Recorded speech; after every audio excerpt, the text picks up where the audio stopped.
प्रधानमंत्री मोदी ने देश के लोगों से अपील की है कि अगले 1 साल तक सोना ना खरीदें, जिसे लेकर देश के जूलर्स असमंजस में पड़ गए हैं। कई जूलर्स का मानना है कि इस अपील से उन पर कोई खास असर नहीं पड़ेगा, जबकि कुछ जूलर्स को रोजी रोटी के संकट का अब डर सताने लगा है। और एज अ ज्वेलर हम लोग भी उस चीज को कहीं ना कहीं सपोर्ट करते हैं कि जो देश का हमारा पैसा है, जिससे हमारा गोल्ड खरीदा जाता है बाहर से, वो थोड़ा सा कम होगा।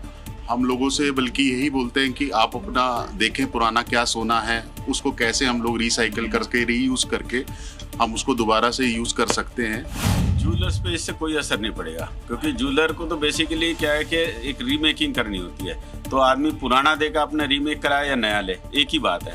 तो हम अपने आप को कैसे सर्वाइव करेंगे? हमारा स्टाफ हो गया, कारीगर हो गया, दुकान के खर्चे हो गए, रेंट हो गए, कहाँ से देंगे? अगर 1 साल किसी ने काम नहीं किया तो मुझे तो लगता है कि हमारे यहाँ तो फिर कुछ सामान खरीदना भी दिक्कत, हम तो घर में रोटी बनाने में दिक्कत हो जानी है। सराफा व्यापार को बचाने के लिए, उनके परिवार को बचाने के लिए और सराफा व्यापार के स्टाफ के परिवार को बचाने के लिए वो 1 साल तक सराफा व्यापारियों का घर कैसे चलेगा, इसका दिशा निर्देश जारी करें।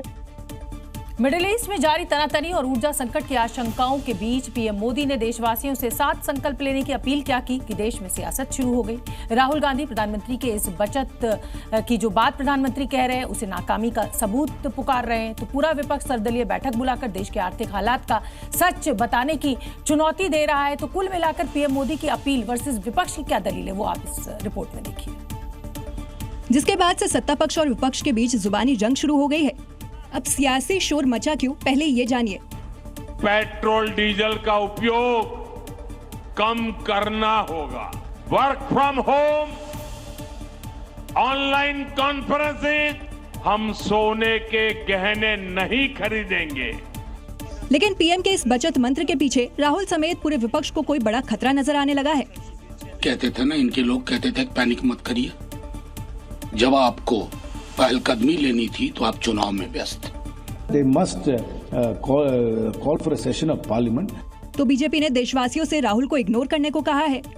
देखिए, राहुल गांधी भारत की पॉलिटिक्स के सबसे रिजेक्टेड माल है। क्या लाल बहादुर शास्त्री फेल्योर थे? नेहरू फेल्योर थे? पीएम की मंशा भले ही नेक रही हो, लेकिन ये अपील पूरी तरह से सियासी हो गई है।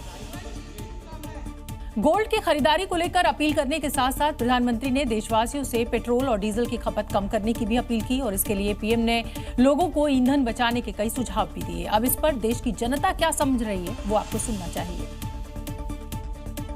सही सोच रहे हैं मोदी जी, और क्या बाहर के देशों में जो भी चीज़ चल रही है, जो भी चीज़ हो रहा है, उससे बहुत इम्पैक्ट पड़ रहा है। मतलब पेट्रोल फ्यूल जब आएगा नहीं तो फिर यूज़ तो बराबर प्रॉपर है, तो इससे हमारे पेट्रोल की बचत ही होएगी और सेविंग्स ही होएगी। और तरीके से देखेंगे तो देश के हित में काम हो रहा है, तो सब चीज़ें सही ही हैं। जितनी भी अपील की है तो जनता को ज़्यादा से ज़्यादा उन्हें सपोर्ट करना चाहिए। और जो किया है ठीक है, वो मतलब एज पर दी उनके व्यू से वो भी ठीक है, और जनता को भी समझना चाहिए, पब्लिक भी समझे कि कहाँ हमें कटौती करनी है, कहाँ यूटिलाइज करना है। प्रधानमंत्री जी ने बहुत अच्छी बात कही है कि हम इस चीज़ों में कंट्रोल करेंगे तो हमारे को मैनेज करना ही पड़ेगा, क्योंकि अभी नहीं पता वॉर सिचुएशन कब तक रहेगी।